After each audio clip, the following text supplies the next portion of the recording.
नमस्कार दोस्तों, मैं पारुल चौहान आप सभी का स्वागत करती हूँ आपके अपने प्यारे से परिवार रोजगार विद अंकित में। कैसे हैं आप सभी? उम्मीद है अच्छे होंगे। आकाश, अंशु, विजय, कपिल, रामसेवक, नितिन, अजय, स्वाति, अंकुर, योगेश, अंकित, आकाश, उमेश, आदर्श, नितिन, गगन और अमरजीत, पिंटू, प्रदीप, अभय, सभी को मेरी तरफ से गुड मॉर्निंग, नमस्ते, राधे राधे, राम राम, सत श्री अकाल। प्यारे प्यारे बच्चों, कैसे हैं आप सभी? उम्मीद है आप बहुत अच्छे होंगे। सभी लोग जल्दी से लाइव आ जाएंगे, सेशन के साथ जुड़ जाएंगे ताकि मैं क्लास को स्टार्ट कर सकूं। आप जानते हैं कि हम लोग पढ़ रहे थे वैदिक सभ्यता, तो वैदिक सभ्यता के बारे में हम आगे अपने चैप्टर को कंटिन्यू करेंगे। मैंने लास्ट क्लास में आपको बताया था कि आपके जो ऋग्वेद है उसमें किस शब्द का प्रयोग कितनी बार किया गया है, ये कई बार एग्जाम में पूछ लिया जाता है। तो आप सभी लोग जल्दी जल्दी से सभी लोग लाइव आ चुके हैं, तो अब हम स्टार्ट करते हैं और चैप्टर का नाम लिखेंगे सबसे पहले। और वो आप क्या लिखेंगे कि अभी हम लोग जो पढ़ रहे हैं वो पढ़ रहे हैं वैदिक सभ्यता। और वैदिक सभ्यता की जब हम बात करते हैं तो इसे कहते हैं वैदिक सिविलाइजेशन। ठीक है, वैदिक सभ्यता। और वैदिक सभ्यता में जब मैं बात करती हूँ प्यारे बच्चे, तो आपको ध्यान रखना है कि अभी हम बात करेंगे आपके वेदों के बारे में। किसके बारे में बात करेंगे? वेदों के बारे में। हम देखेंगे कि जो वेद हैं, ठीक है, ये कितने प्रकार के होते हैं, वेद कितने प्रकार के होते हैं, ये हमें पता होना चाहिए। ठीक है, उसके अलावा जो वेद हैं उनका संकलन किसने किया है, मतलब उनको कंपाइल्ड किसने किया है, वेदों का संकलन किसने किया, उनको कंपाइल्ड करने का काम किसने किया, ये हम देखेंगे। ठीक है, तो अगर मैं आपसे सिंपल यहाँ पे प्यारे बच्चे बात करती हूँ तो आपके जो हैं वो वेद कितने हैं? 4 प्रकार के होते हैं। 4 टाइप्स में आपके वेद होते हैं और आपका इनका संकलन करने वाले व्यक्ति हैं महर्षि वेद व्यास जी। इन्होंने इनको कंपाइल किया है, महर्षि वेद व्यास जी ने। ठीक है, ये आप ध्यान रखेंगे। तो वेदों का कंपाइलेशन किसने किया है? महर्षि वेद व्यास जी ने। ये 4 प्रकार के जो वेद होते हैं इनमें बेटा जी एक होता है ऋग्वेद, एक होता है ऋग्वेद, दूसरा होता है बेटा जी यहाँ पर सामवेद, और तीसरा है बेटा जी लिखिएगा यहाँ पर आपका जो है यजुर्वेद, और आपका चौथा है बेटा जी अथर्ववेद।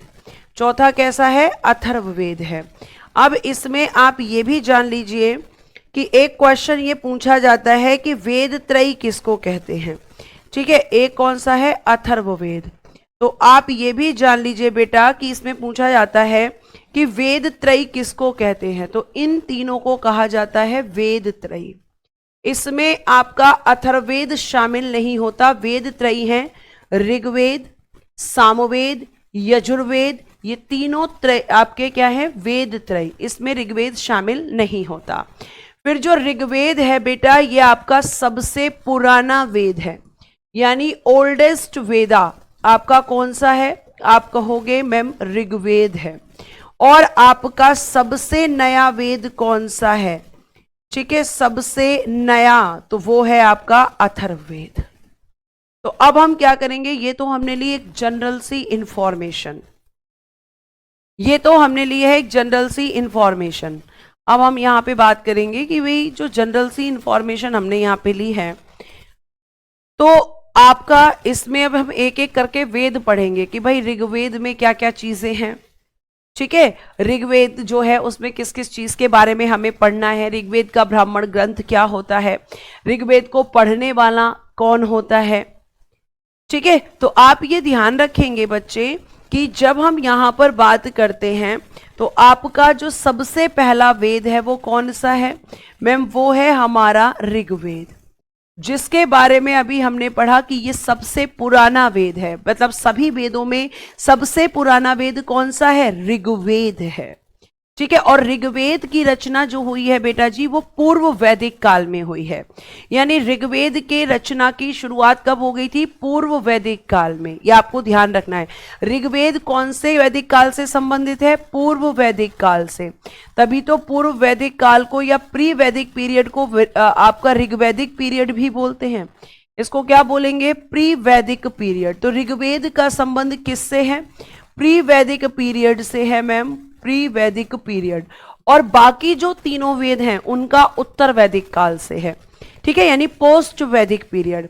तो प्यारे बच्चे, जब हम बात करते हैं पूर्व वैदिक काल की या ऋग्वेद की, ये ध्यान रखिए बेटा कि आपके कमेंट्स मैं बिल्कुल भी नहीं लूंगी, क्योंकि मैं ये आपको ऑलरेडी मना कर चुकी हूं और आप नहीं मानेंगे। उसके बाद आप गुस्सा भी करेंगे कि हमारा कमेंट नहीं दिखता है। हाँ जी, नहीं दिखता है, क्योंकि कोई भी ऐसा इसमें क्वेश्चन नहीं आ रहा है जो चैप्टर से रिलेटेड है या फिर आपके कंटेंट से रिलेटेड है।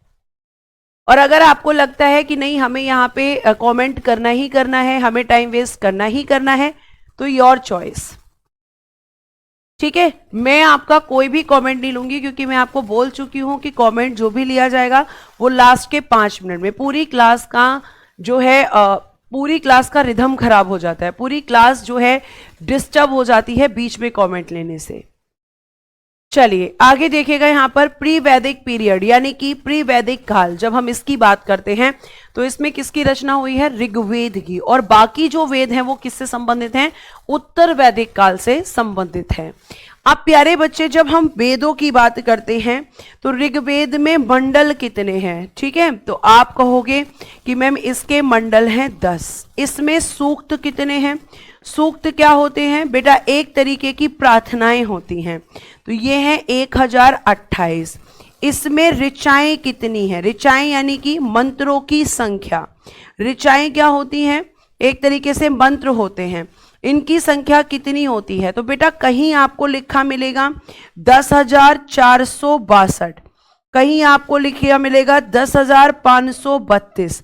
इसके अलावा कहीं और दूसरी डिजिट भी यहां पर लिखी मिल सकती है। क्यों? क्योंकि यहां पे अगर मैं बात करती हूं तो अलग किताबों में अलग डेटा दे दिया गया है।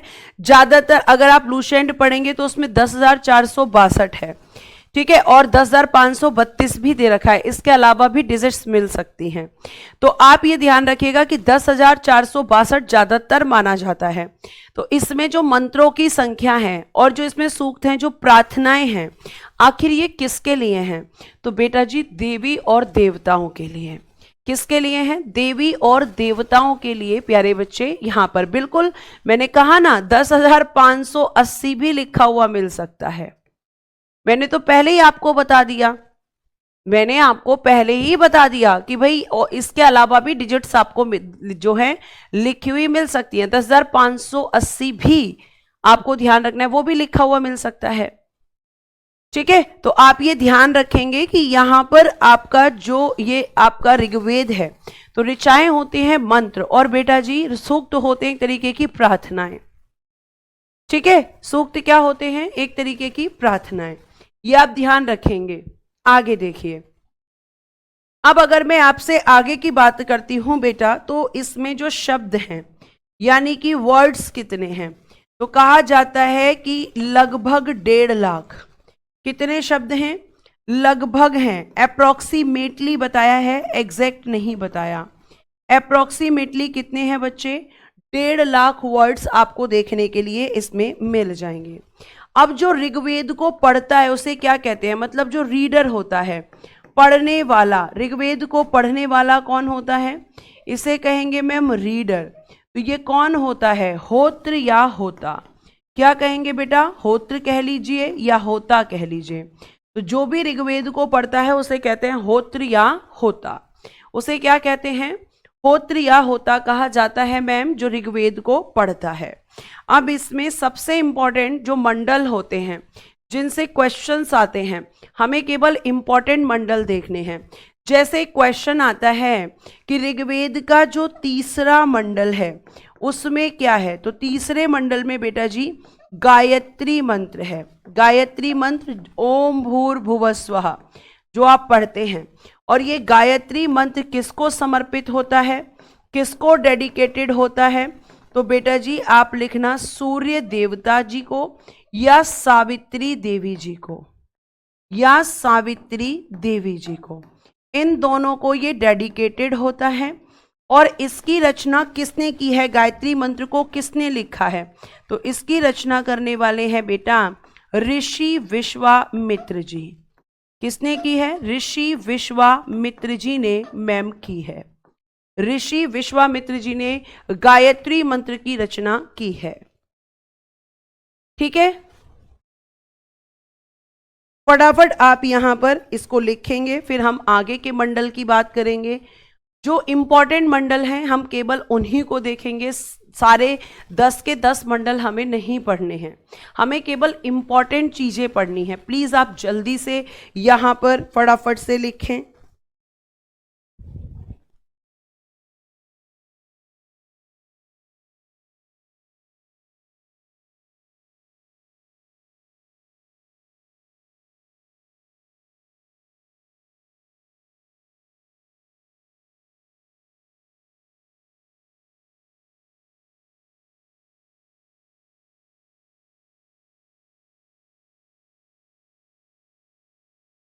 फटाफट लिखिए बेटा।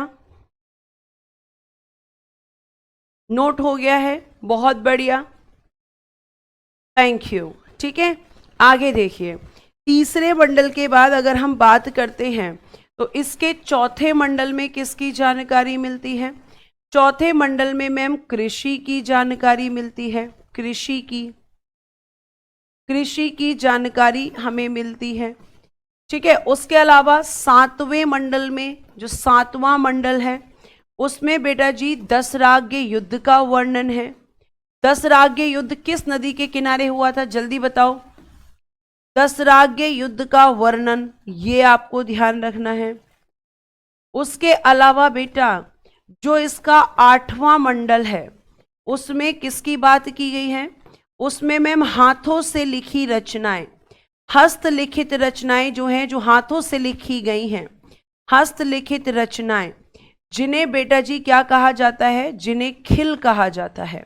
क्या कहते हैं? हस्तलिखित रचनाओं को खिल कहा जाता है।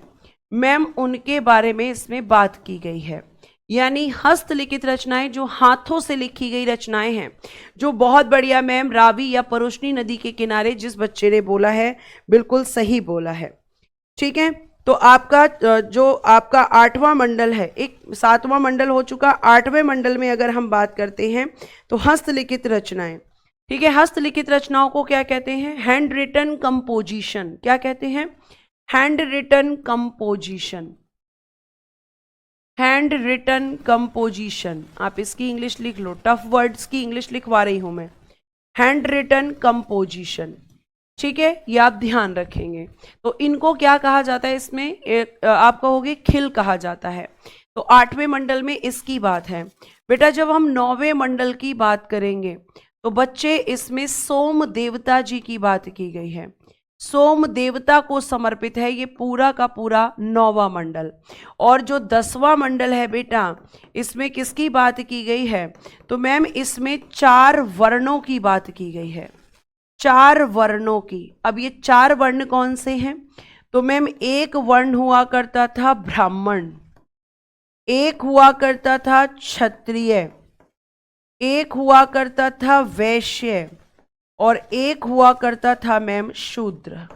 एक कौन हुआ करता था बच्चे? शूद्र। अब ध्यान से सुनिए, यहां पर जो ये वर्ण लिखा है वर्ण, तो ऋग्वेद में मैंने आपको पहले भी बताया था कि जो वर्ण व्यवस्था थी, इसे ही आप क्या कहते हैं इन प्रेजेंट? इसी को आप कहते हैं मैम जाति व्यवस्था, यानी कि कास्ट सिस्टम।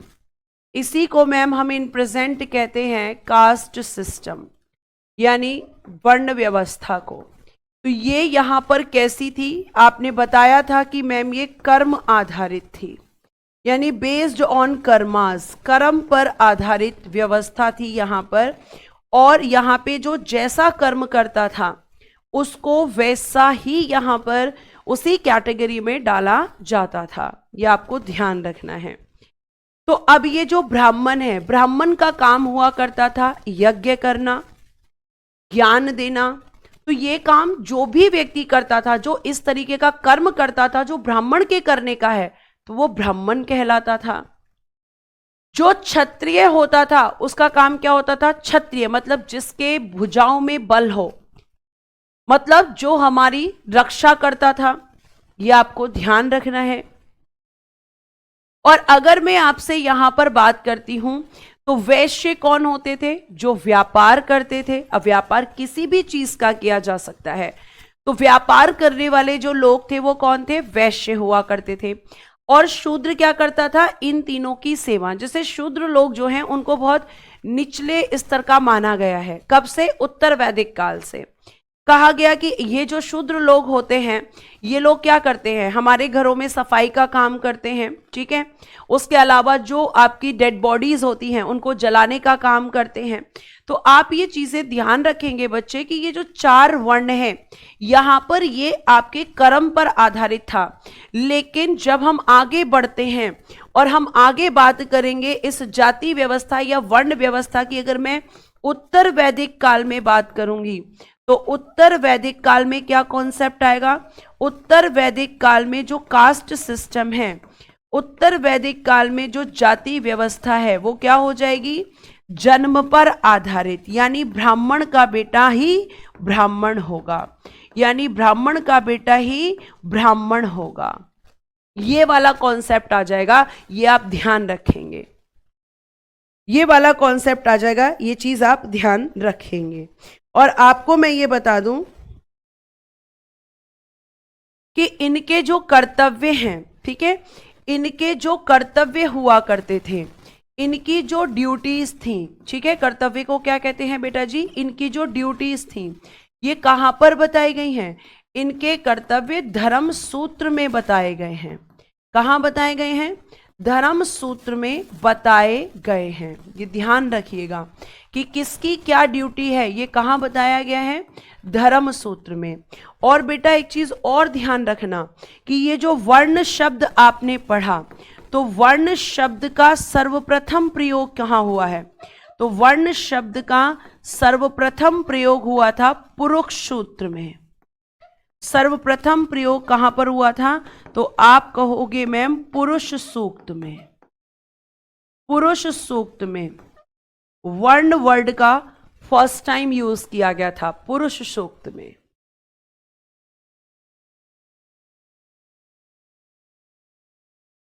ठीक है,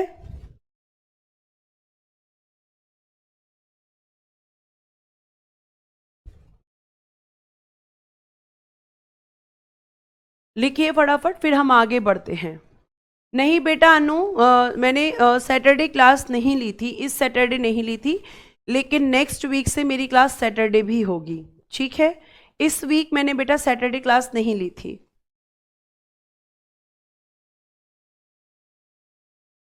ब्राह्मण वाला दोबारा समझा दीजिए के चौधरी। बेटा ब्राह्मण क्या करता है? आपके घर में ब्राह्मण मतलब जो पंडित होते हैं उन्हें आप क्या कहते हैं? क्या करने आते हैं? मैम वो पूजा पाठ करने आते हैं।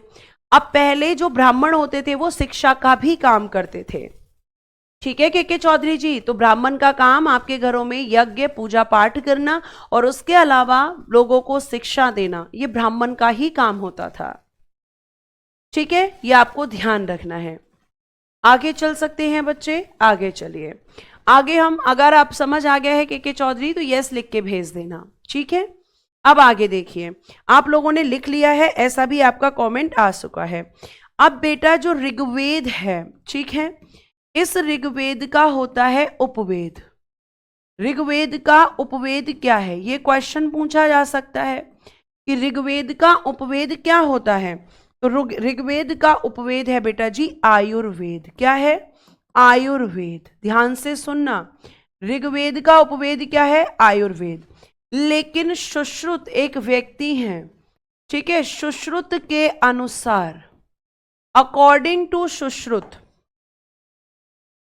सुश्रुत के अनुसार, अकॉर्डिंग टू सुश्रुत, सुश्रुत के अनुसार आयुर्वेद, आयुर्वेद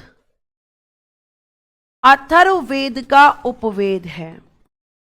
अथर्ववेद का उपवेद है। जरा ध्यान से सुनना, यहां पे कॉन्सेप्ट को क्लियर करने वाली हूं मैं। बेटा जी अगर आपसे सिंपल क्वेश्चन पूछा जाए कि ऋग्वेद का उपवेद क्या है, तो आप आंसर करोगे आयुर्वेद। लेकिन अगर आपसे क्वेश्चन ये पूछ लिया जाए, अगर आपसे क्वेश्चन बेटा ये पूछ लिया जाए कि भाई सुश्रुत के हिसाब से आयुर्वेद किसका उपवेद है? आयुर्वेद के हिसाब से सुश्रुत के हिसाब से आयुर्वेद किसका उपवेद है? तो अथर्ववेद का। दोनों क्वेश्चंस में डिफरेंस समझ आया? सिंपल क्वेश्चन पूछेगा ऋग्वेद का उपवेद क्या है, आंसर इज आयुर्वेद। लेकिन अगर पूछेगा अकॉर्डिंग टू सुश्रुत, सुश्रुत के अनुसार आपका आयुर्वेद जो है वो किसका उपवेद है, तो अथर्ववेद का। सुश्रुत क्या है? एक व्यक्ति है तरुण, सुश्रुत एक व्यक्ति है। इतनी बात समझ में आ रही है?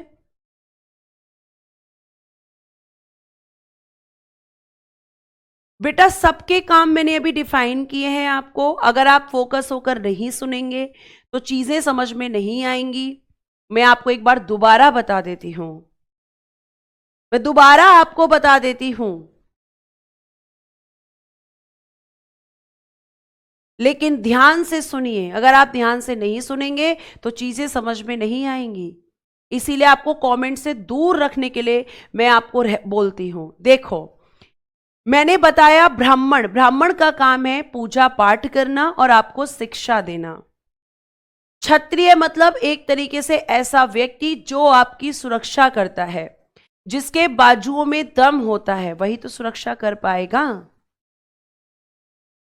और वैश्य कौन होते हैं? जो व्यापार करते हैं। आज के समय में भी तो व्यापार होता है, तो उनको कहते थे वैश्य।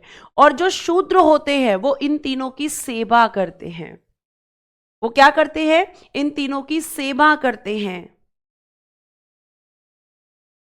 जैसे ये आपका, जैसे डेड बॉडीज को जलाना, ठीक है, घरों की सफाइयां करना, आपके जो टॉयलेट होते हैं उनकी सफाइयां करना, ये सब इनका काम था। मतलब जो लो लेवल पे काम होते हैं एकदम, जिनको हर व्यक्ति नहीं करने में सक्षम होता है, तो वो काम शूद्र करता था। और शूद्र को आगे चलकर अगर मैं बता दूं तो ये कहा गया कि भाई इसको छूना मतलब इसके जैसा हो जाना। तो शूद्र, जिनको आज आप दलित कहते हैं या जिनको आप निम्न जाति का कहते हैं, पहले इनको शूद्र कहा गया, फिर इनको दलित कहा गया, फिर इनको निम्न जाति का कहा गया। ये वर्ड्स आपने सुने होंगे अपनी सोसाइटी के अंदर,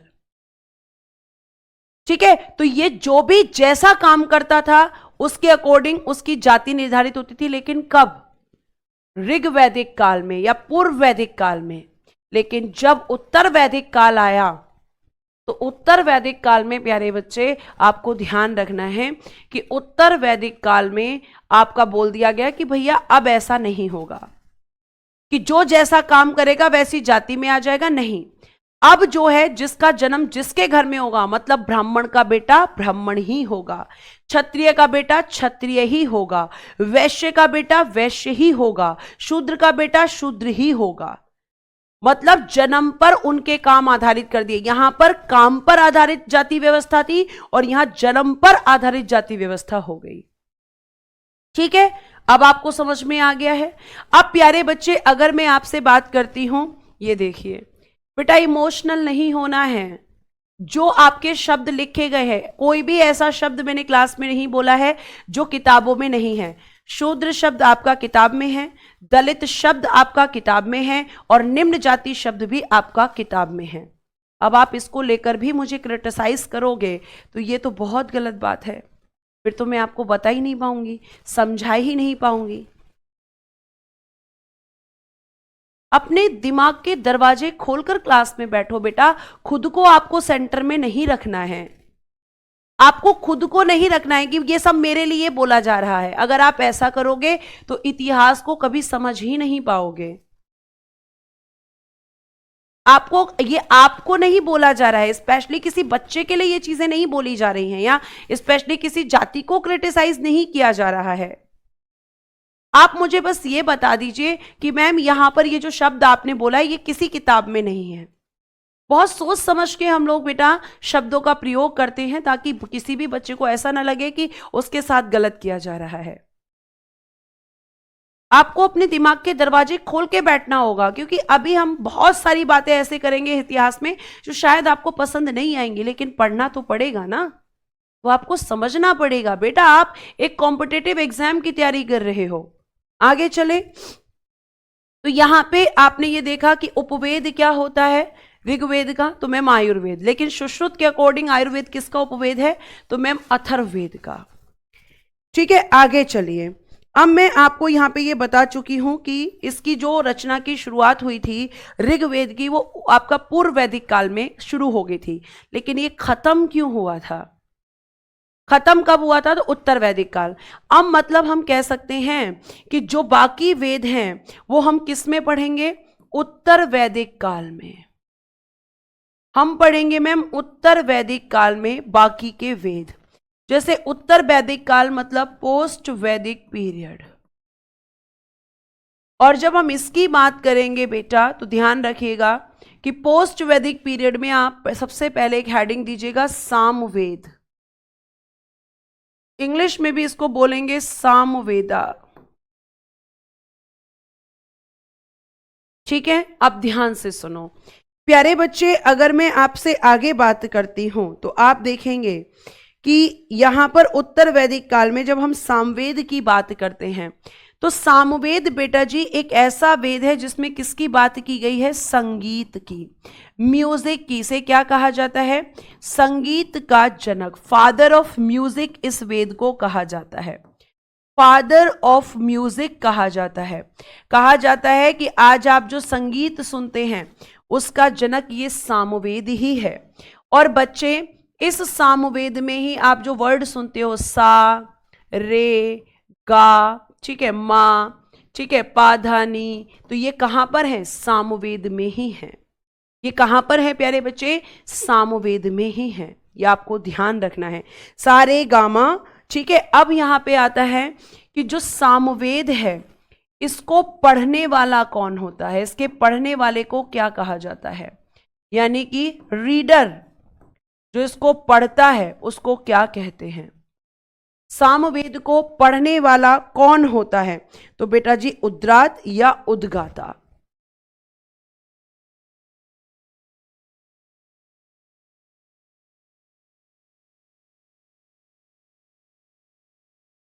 और इसका जो उपवेद होता है वो होता है बेटा जी गंधर्व वेद।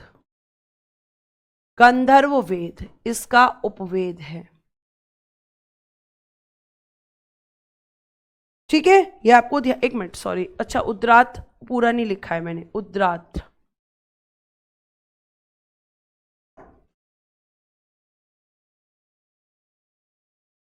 ठीक है, तो ये पढ़ने वाला होता है, रीडर, सामवेद को पढ़ने वाला।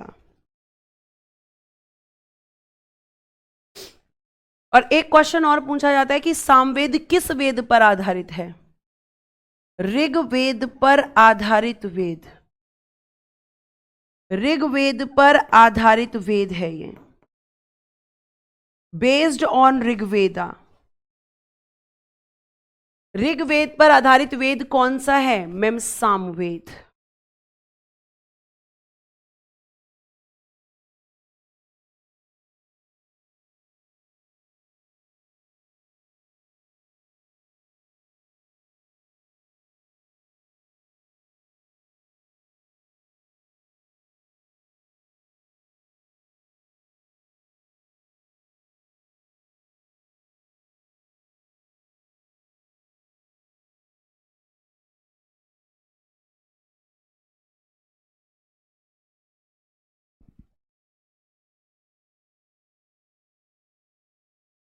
ठीक, यहां तक आप समझ चुके हैं।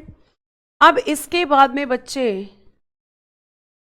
आपका आता है यजुर्वेद।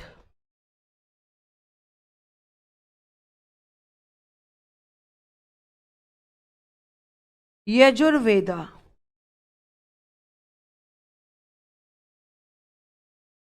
इसकी आप बात करेंगे तो यजुर्वेद में किसकी बात की गई है बेटा जी, एक तो यज्ञ जो आपके घर में होते हैं, प्लस बलि जो आप देते, जैसे आपने पहले देखा होगा कि पशुओं की बलि दी जाती थी। तो यज्ञ और बलि से रिलेटेड जो कर्मकांड हैं कि भाई यज्ञ कैसे किया जाएगा, बलि कैसे दी जाएगी, जिन्हें हम कहते हैं रिचुअल्स। तो इनसे रिलेटेड, दोनों से रिलेटेड जो चीजें हैं कि भाई यज्ञ कैसे होगा, क्या कौन से मंत्र जो हैं किए जाएंगे, ये आपको ध्यान रखना है। तो ये आपका जो इससे रिलेटेड कर्मकांड है यज्ञ से या बलि से, वो किस में दिए गए हैं? यजुर्वेद में। कि इन दोनों को लेकर पूजा पाठ किस तरीके से किया जाएगा, ये आपका बताया गया है यजुर्वेद में। और बेटा ये एक ऐसा वेद है जो आपका गद्य और पद्य दोनों में है। गद्य प्लस पद्य, मैम इसको इंग्लिश में क्या कहते हैं? Prose and poetry. गद्य में भी लिखा गया है और बेटा जी आपका पद्य में भी लिखा गया है। गद्य में भी लिखा गया है और हम कह सकते हैं मैम पद्य में भी लिखा गया है। इंग्लिश में लिखिएगा प्रोज एंड पोएट्री, यह आपने हिंदी में पढ़ा होगा। और बेटा अगर कोई भी आपका गद्य और पद्य दोनों में होता है तो ये क्या होता है? चंपू काव्य का उदाहरण। चंपू काव्य का उदाहरण यानी कि एग्जाम्पल ऑफ चंपू काव्य। कोई भी ऐसी चीज जो गद्य और पद्य, प्रोज एंड पोएट्री दोनों में लिखी जाती है, वो चंपू काव्य का एग्जाम्पल होता है। तो क्वेश्चन क्या पता ऐसे पूछ लिया जाए कि कौन सा वेद चंपू काव्य का उदाहरण है? दीपक कह रहे हैं किसकी बलि? बेटा पशुओं की ऑलमोस्ट बलि दी जाती थी। और आज भी बहुत सारे ऐसे मंदिर आपको मिल जाएंगे, लेकिन बहुत रेयरली, जहां पर आज भी पशुओं की बलि दी जाती है। तो वो कब दी जाएगी, कैसे दी जाएगी, उसका पूरा का पूरा जो वर्णन किया गया था वो यजुर्वेद में ही किया गया था। कृष्णा इनके मंडल नहीं है, जिनके नहीं है उनके क्यों बताऊंगी बेटा।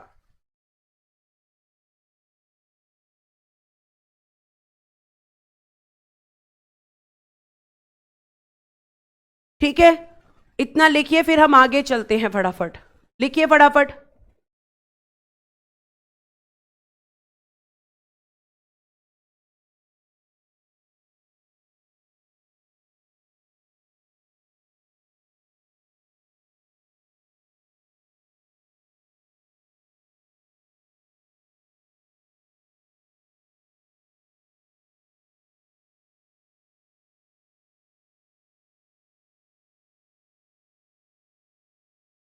डन, आगे चलें।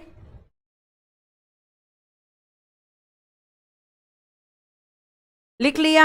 अब बेटा जो यजुर्वेद होता है, इसको पढ़ने वाला मतलब रीडर कौन होता है? तो पढ़ने वाला होता है मैम अधर्व्यू। अधर्व्यू पढ़ने वाला कौन होता है? अधर्व्यू। इसको पढ़ने वाला कौन होता है? अधर्व्यू।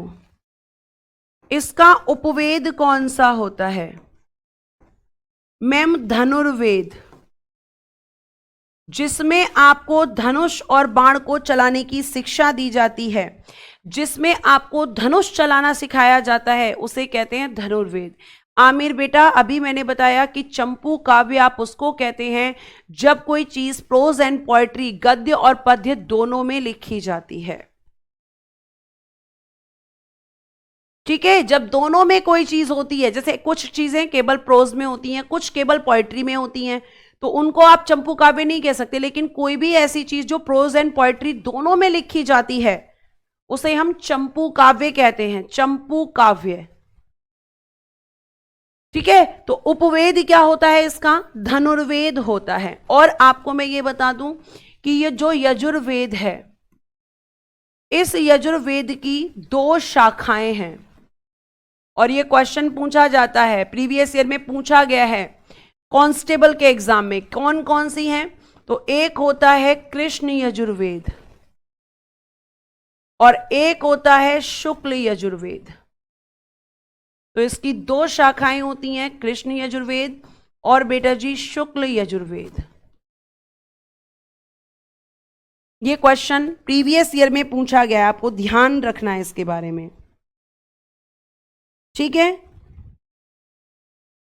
अब आपका आता है सबसे नया वेद, जिसका हम क्या कहते हैं? जिसको हम कहते हैं मैम अथर्ववेद। अथर्ववेद, अथर्ववेदा।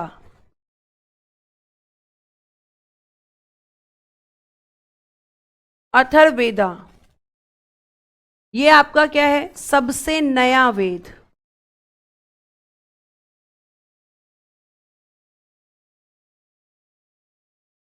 अभी मैंने पीछे भी आपको ये चीज समझाया, अब ध्यान से।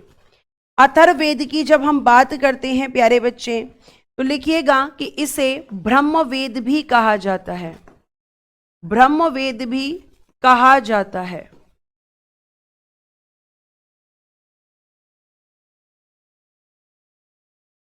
ठीक है, इसे ब्रह्मवेद भी कहा जाता है। इसमें बेटा जादू टोना की बात की गई है, जिसे आप ब्लैक मैजिक कहते हो। जादू टोना, वशीकरण, ठीक है, कृषि को प्रभावित करने वाला कीट, जो कृषि की फसल को खराब कर देते हैं, कृषि को प्रभावित करने वाला कीट। और इसके अलावा हम बात करते हैं तो बेटा जी औषधि यानी मेडिसिन की बात की गई है इसमें। अब जादू टोना जैसे आपने कई बार पढ़ा होगा, है ना, और वो क्या पढ़ा होगा कि भाई सास को कैसे वश में करें, पति को कैसे वश में करें, ठीक है, और शत्रु से कैसे छुटकारा पाएं। तो इस तरह के जो टाइटल्स होते हैं, इस तरह की जो चीजें होती हैं, उनके बारे में किसमें बात की गई है? अथर्ववेद में। अब ये तो सब याद रखते हैं कि अथर्ववेद में जादू टोना की बात की गई है, लेकिन आपको ये भी ध्यान रखना है कि यहां पर अगर हम बात करते हैं, ओके सॉरी मैंने यहां पे, ओके सॉरी बेटा, ठीक कर देती हूं। अथर्ववेद,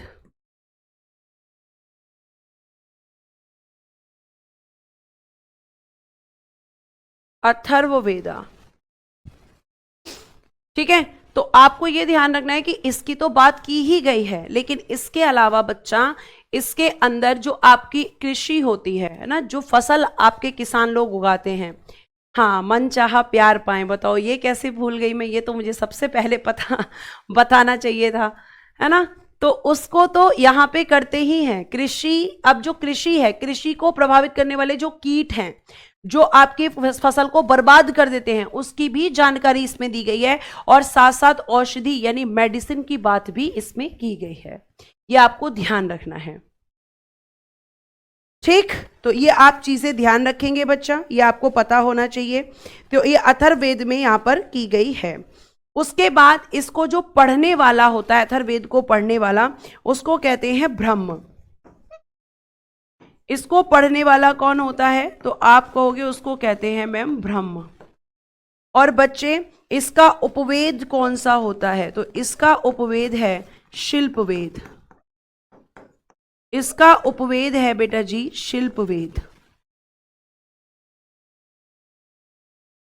ठीक है। और ये मैं आपको कल लिखवा चुकी थी कि सभा और समिति को, सभा और समिति को प्यारे बच्चे क्या कहा गया है? मैम सभा और समिति को अथर्ववेद में प्रजापति की दो पुत्रियां कहा गया है। तो ये ऑलरेडी प्यारे बच्चे मैं लिखवा चुकी हूं, इसलिए यहां पर इसको स्किप कर रही हूं, ठीक है। लिखिए। अब बेटा यहां से क्वेश्चन और पूछा जाता है कि ये जो वेद आपने पढ़े है ना, ये जो वेद आपने पढ़े हैं, इन वेदों के होते हैं ब्राह्मण ग्रंथ। अब आप कहोगे ब्राह्मण ग्रंथ क्या होता है? तो बेटा वेदों को सरल भाषा में लिखा गया है ब्राह्मण ग्रंथों में। वेदों को सरल भाषा में लिखने को ही क्या कहते हैं? सरल भाषा में लिखा गया है। जैसे वेद किस में है? संस्कृत में है, तो हर कोई उस भाषा को नहीं समझ पा रहा है, तो उसके लिए क्या लिख दिए गए हैं? इनके ब्राह्मण ग्रंथ। तो वेदों को सरल भाषा में जब लिखते हैं तो उसी को क्या कहते हैं? ब्राह्मण ग्रंथ। जैसे प्यारे बच्चे अगर मैं आपसे बोलूं कि ऋग्वेद का ब्राह्मण ग्रंथ क्या है, तो ऋग्वेद का ब्राह्मण ग्रंथ जो फेमस है केवल वही बताऊंगी। तो एक है बेटा जी इसका ऐतरेय, और एक है बेटा जी इसका कौशितकी। एक है ऐतरेय और एक है कौशितकी। ये दोनों आपके ऋग्वेद के ब्राह्मण ग्रंथ हैं। ऋग्वेद क्या होता है? तो एक वेद है जो सबसे पुराना है, ब्राह्मण ग्रंथ क्या होता है? तो मैम जब हम वेदों को सरल भाषा में लिखते हैं, उनका सरल भाषा में रूपांतरण करते हैं, यानी कि हम उनका कन्वर्जन जो है वो सिंपल भाषा में कर देते हैं, तो उसी को हम क्या कहते हैं? ब्राह्मण ग्रंथ।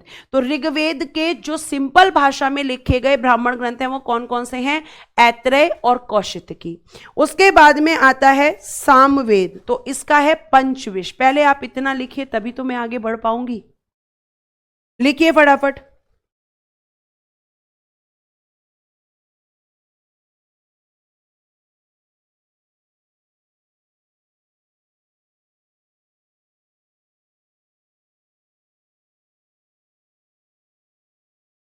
कौशलेंद्र मिश्रा बेटा यहां से नहीं है। प्रियंका कह रही है कैसे पूछा जाएगा? पूछा जाएगा ऋग्वेद का ब्राह्मण ग्रंथ कौन सा होता है? 4 ऑप्शन होंगे उसमें, 4 ऑप्शन होंगे। अब 4 ऑप्शन में या तो ये होगा या फिर ये होगा, एक होगा, क्योंकि दोनों तो वो 4 ऑप्शन में बेटा डाल नहीं सकता। ठीक है, ठीक है, अब लिख लिया है, अब आगे चलिए। तो जब हम सामवेद की बात करते हैं तो सामवेद का बेटा आप एक ही लिख लीजिए, फेमस पंचविश। पंचविश इसका सबसे फेमस है। इसके अलावा षड्विश भी होता है, षड्विश भी है, इसके अलावा जैमिनीय भी है। ये सब आपके किससे हैं? सामवेद के। लेकिन मैम इसमें मोस्ट इंपॉर्टेंट कौन सा है? पंचविश मोस्ट इंपॉर्टेंट है, मोस्ट इंपॉर्टेंट है पंचविश। ठीक है, उसके बाद यजुर्वेद। तो यजुर्वेद का तो भाई आपको 2 बताने ही पड़ेंगे। क्यों? क्योंकि मैम एक होता है कृष्ण यजुर्वेद और एक होता है शुक्ल यजुर्वेद, तो दोनों के अलग अलग ब्राह्मण ग्रंथ होंगे ना। एक है कृष्ण यजुर्वेद और एक है शुक्ल यजुर्वेद। तो कृष्ण यजुर्वेद का है तैत्रेय, तैत्रेय, और बेटा जी इसका है शतपथ। किसका? शुक्ल यजुर्वेद का।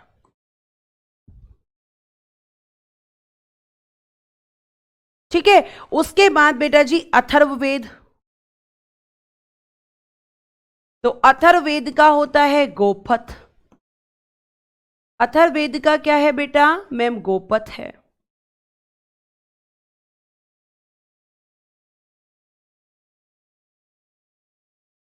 अब आपने एक शब्द तो मुझसे सुन लिया वेद, एक शब्द और होता है वेदांग। सिंपल क्वेश्चन आया है प्रीवियस ईयर में, वेदांग कितने हैं? लेकिन मैम हमारा प्रीवियस ईयर नहीं, मैं कांस्टेबल के प्रीवियस ईयर, क्योंकि हम आपको जो कंटेंट दे रहे हैं एटलीस्ट कांस्टेबल लेवल का दे रहे हैं, क्योंकि उतना लेवल आएगा ही आएगा। ठीक है, उससे थोड़ा बहुत डिफरेंस हो सकता है, उससे थोड़ा बहुत हल्का हो सकता है। ठीक है, संजीव कह रहे हैं इतना याद कैसे होगा? इतना तो बेटा मैं डेली पढ़ाती ही नहीं हूं कि तुम्हें याद करने में दिक्कत हो रही है। अगर तुम डेली रिवीजन करोगे तो तुम्हें दिक्कत नहीं होगी, और अगर तुम ये सोचोगे कि पहले मैं सिलेबस कंप्लीट कर लेता हूं, बस लिख लेता हूं और फिर बाद में एक साथ इकट्ठा पढ़ूंगा, फिर तो बहुत ज्यादा हो जाएगा। ठीक है, आगे देखिए, आगे हम बात करेंगे। तो मैंने क्या बोला कि भाई होते हैं वेदांग, और वेदांग की संख्या कितनी है? वेदांग कितने होते हैं? तो ये होते हैं बेटा जी 6। कितने वेदांग हैं? 6। शाबाश, बहुत सारे बच्चों ने लिख दिया है कि वेदांग कितने होते हैं। तो आप कहोगे कि मैम वेदांग जो होते हैं वो होते हैं 6। कौन कौन से वेदांग होते हैं ये भी हमें बता दो मैम। तो बेटा एक होता है आपका शिक्षा, एजुकेशन, जो आपको बोलने का तरीका, उच्चारण का तरीका सिखाता है। एक होता है कल्प, जो आपको मंत्रों का प्रयोग किस काम के लिए करना है वो सिखाता है। एक है आपका निरुक्त, जो आपको वेद की आत्मा, ठीक है, एक तरीके से होती है निरुक्त। उसके बाद में छंद, शिक्षा, कल्प, निरुक्त, छंद, और बेटा एक लिखिएगा ज्योतिष यानी एस्ट्रोलॉजी, और एक होता है व्याकरण यानी कि ग्रामर।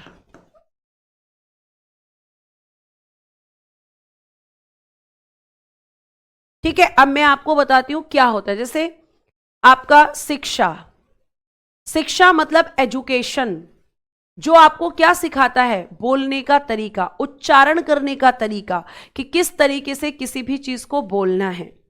कल्प क्या होता है, तो बेटा शिक्षा के बाद ही मैंने लिखा है कल्प। कल्प होता है कि भाई आपको यह बताया जाता है इसमें कि किस मंत्र का प्रयोग किस समय पर और किस काम के लिए किया जाएगा।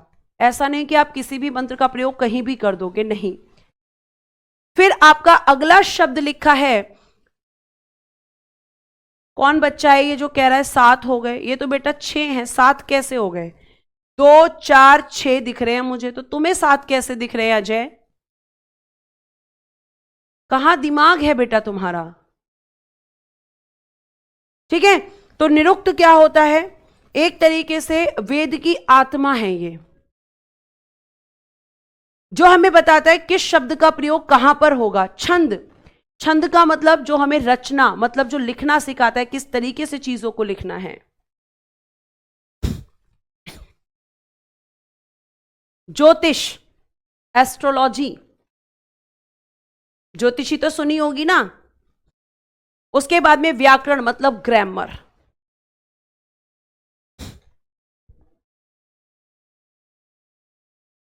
व्याकरण को जानने वाला, ठीक है। व्याकरण मतलब व्याकरण को जानने वाला।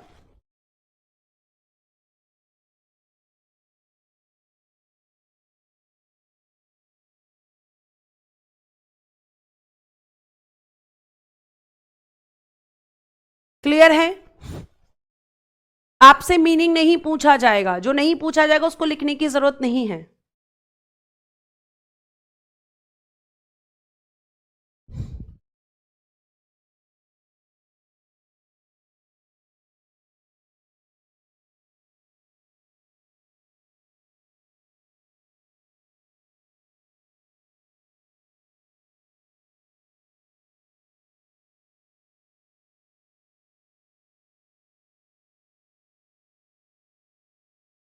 क्लियर? आगे देखिए, ये आपने देखा, जो नहीं पूछा जाएगा उसको लिख के नोट्स भरने की जरूरत नहीं है बेटा। अब आपके एक होते हैं उपनिषद, जिसमें पहला क्वेश्चन कुल कितने होते हैं, तो कुल होते हैं बेटा जी ये 108।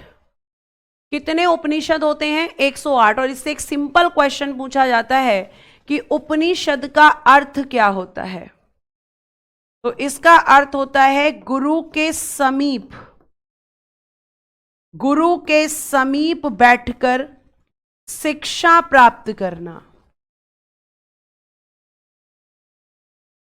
गुरु के समीप बैठकर शिक्षा प्राप्त करना, उसी को कहते हैं उपनिषद का अर्थ। अब ध्यान से सुनो, अब आप मुझसे जरूर पूछोगे कि आखिर उपनिषद क्या है, इनमें क्या लिखा हुआ है, आखिर उपनिषद क्या है, इनमें क्या लिखा हुआ है। तो बेटा मैं आपको बता दूं कि पहले के समय पर आपके विद्यार्थी हुआ करते थे और आपके गुरु हुआ करते थे, तो उनके बीच में जो बातचीत है, जो ज्ञान से संबंधित बातें हैं, वो आपकी लिखी गई हैं उपनिषद में। सामान्य बातचीतों को, जैसे एग्जाम्पल यम और नचिकेता, जहां पर भगवान यम एक अध्यापक हैं और नचिकेता जो एक बच्चा है उनका स्टूडेंट है, जो उनसे मृत्यु के बारे में, कि मृत्यु क्या होती है, मृत्यु के बाद क्या होता है, किस तरीके से होता है, इस तरह के प्रश्न पूछ रहा है। और उनका जो वो आंसर दे रहे हैं आपके भगवान यम, तो उनको लिखा गया है कठोपनिषद में।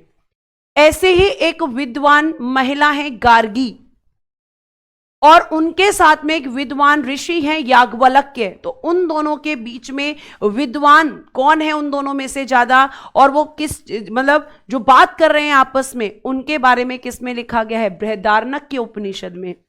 यानी उपनिषदों में ज्ञान की बातों को लिखा गया है जो विद्यार्थियों और मैम उनके गुरुओं के बीच में हुई हैं। यह आपको ध्यान रखना है, तो आपको ये सारी चीजें पता होनी चाहिए। ठीक है, आगे देखिए, अब यहाँ पे उपनिषद की जब हम बात करते हैं तो बेटा आपको मैं ये बता देना चाहूंगी कि आप यहाँ पे एक चीज को बहुत अच्छे से ध्यान रखेंगे कि जो आपके उपनिषद हैं उनमें आपका क्या क्या क्वेश्चन मेन होता है। एक तो पूछा जाएगा सबसे बड़ा उपनिषद कौन सा है, सबसे बड़ा उपनिषद आपका कौन सा है ये पूछा जाएगा। सबसे बड़ा पूछा जाएगा तो सबसे छोटा भी पूछा जा सकता है। सबसे पुराना उपनिषद ये भी पूछा जा सकता है, ओल्डेस्ट आपका कौन सा है।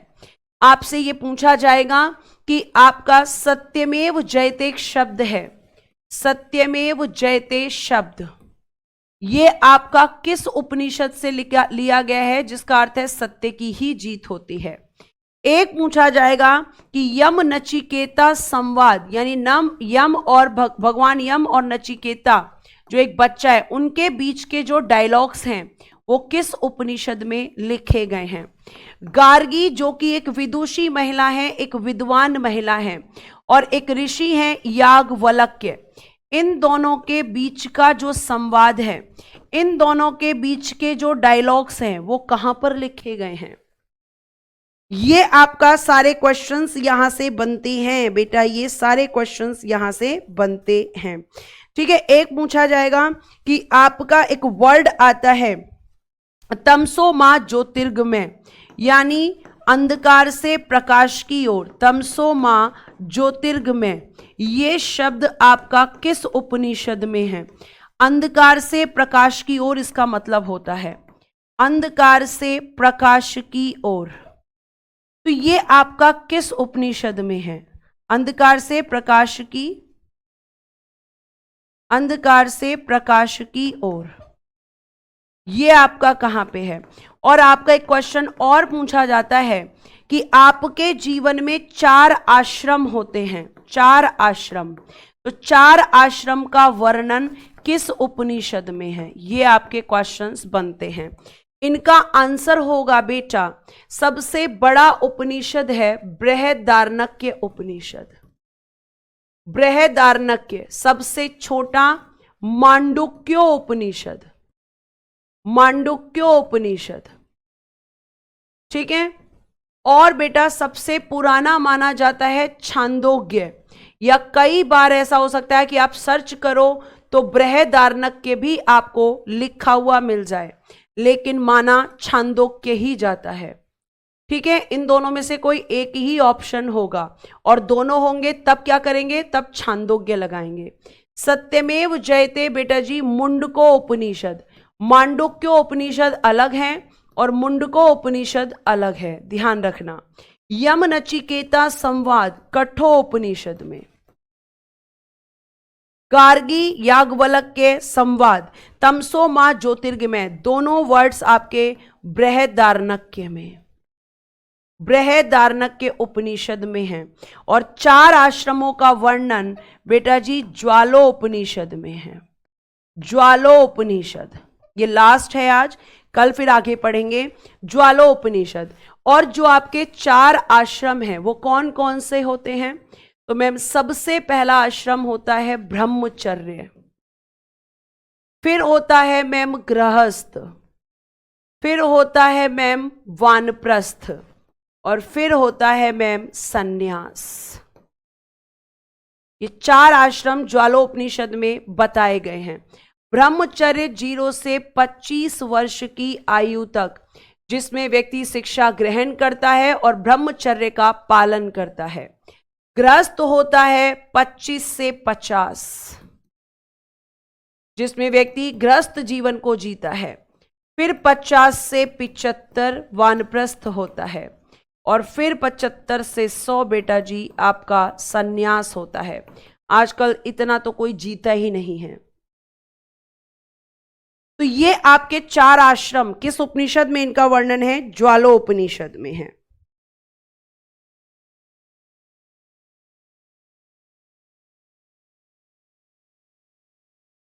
बाकी हम पढ़ेंगे कल। कल मैं आपको संस्कार बताऊंगी, कितने संस्कार होते हैं, ठीक है, कुछ और इंपॉर्टेंट चीजें, कुछ और इंपॉर्टेंट फैक्ट ये आपको ध्यान रखना है। प्यारे बच्चों, आज के लिए हम इतना ही रखते हैं। आपको बहुत आराम से चीजें पढ़ाई जा रही हैं और इसीलिए पढ़ाई जा रही हैं ताकि आप चीज़ों को अच्छे से समझ सकें। ये सारे आपके फैक्ट्स हैं। सबसे बड़ा कौन सा है, सबसे छोटा कौन सा है, सबसे पुराना कौन सा है, कुल उपनिषद कितने हैं, ठीक है, आपका यम नचिकेता संवाद कहाँ है, सत्यमेव जयते शब्द कहाँ है, आपका गार्गी और याज्ञवल्क्य के बीच के डायलॉग्स किस उपनिषद में है, आपका तमसो माँ ज्योतिर्गमय शब्द ये आपका कहाँ पर है, ये सारी चीज़ें आपको बताई जाएंगी। तो आज के लिए thank you so much, bye bye, take care and thank you so much. Good day everyone. जय हिंद, जय भारत। हंसते रहें, मुस्कुराते रहें और हमेशा खुश रहें।